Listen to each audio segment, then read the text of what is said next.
खासदार संजय राऊतांनी सामनामधल्या रोखठोक सदरातनं एकनाथ शिंदेंवरती तोफ डागली आणि मुख्यमंत्रीपद मिळालं नाही म्हणून एकनाथ शिंदे मनानं कोलमडलेत असा टोला राऊतांनी लगावला।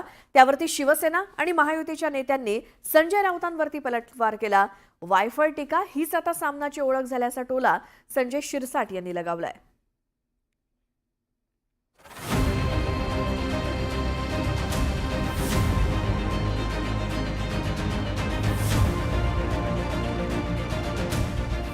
दैनिक सामनाच्या रोखठोक स्तंभातून संजय राऊतांनी त्यांच्या लेखणीतून दाणादाण उडवून दिली आहे।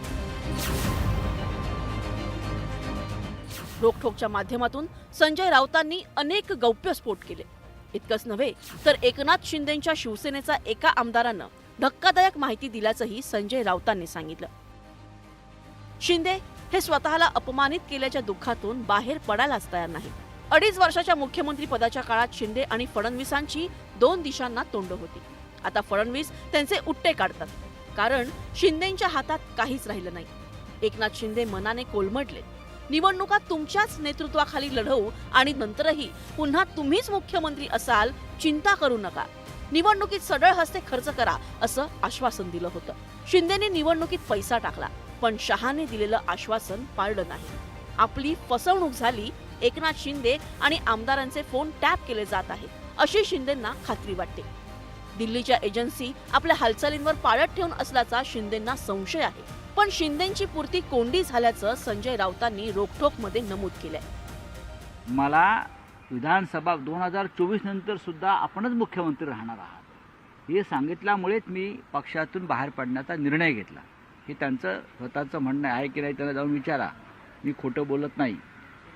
आणि काल निवडणुका झाल्यावर एकनाथ शिंदे यांना खड्यासारखं बाजूला केलं। ठीक आहे, काही मंत्रिपदं दिली, काही महत्त्वाची खाती दिली, उपमुख्यमंत्रीपद दिलं, पण एकनाथ शिंदेचा जर आपण चेहरा पाहिला असेल, ज्याला तुम्ही बॉडी लँग्वेज म्हणता, त्यांचा वावर म्हणतो, तो पाहिल्यावर तुम्हाला कळेल की ते अजूनही शून्यात आहेत किंवा गुंगीत आहेत। त्या धक्क्यातून ते सावरलेले नाही। रोखठोक स्तंभातून संजय राऊतांनी महायुतीतील नेते आणि एकनाथ शिंदेंच्या दौऱ्यावरही भाष्य केलं। फडणवीस व शिंदे यांच्यात वरवरचे बोलणे आहे व मंत्रिमंडळाच्या बैठकींनाही उपमुख्यमंत्री शिंदे हजर राहत नाहीत हे सत्य आहे। दुःखाचा कडेलोट झाला की उपमुख्यमंत्री शिंदे हेलिकॉप्टरने साताऱ्यातील दरेगाव गाठतात व डोके शांत झाले की ठाण्याला परत येतात, पण डोके शांत झाले तरी त्यांचे मनस्वास्थ्य सुधारत नाही अशी जिव्हारी लागणारी टीका संजय राऊतांनी केली। संजय राऊतांनी केलेल्या टीकेमुळे महायुतीचे नेते चांगलेच संतापले। त्यांनीही संजय राऊतांना जळजळीत उत्तर दिलंय। टीका करणं किंवा इतरांवर वायफट बोलणं हे आता सामनाचं ध्येय झालेलं आहे, म्हणून त्याला आता नीतिमत्ता राहिलेली नाही। त्यांना चांगल्या गोष्टी कोणत्या सहन होत नाही, म्हणून आम्ही त्यांची काळजीसुद्धा करत नाही। उद्धव ठाकरे मुख्यमंत्री न मिळाल्यामुळे किती बुवांकडे जायला सुरू केलेलं आहे, किती काळा जादू करायला सुरू केलेलं, ह्याच्याबद्दल थोडी माहिती कधीतरी मग महाराष्ट्राला द्यायला लागेल। संजय राऊत हे ठाकरेंच्या शिवसेनेचे खासदार असल्यानं प्रतिस्पर्धी पक्षाचा ते दररोज पत्रकार परिषदेच्या माध्यमातून समाचार घेत असतात।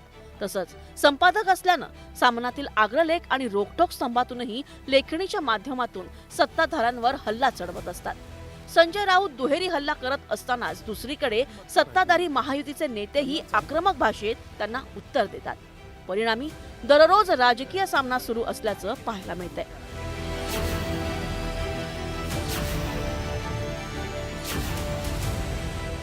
Bureau report, news 18 Lokmat.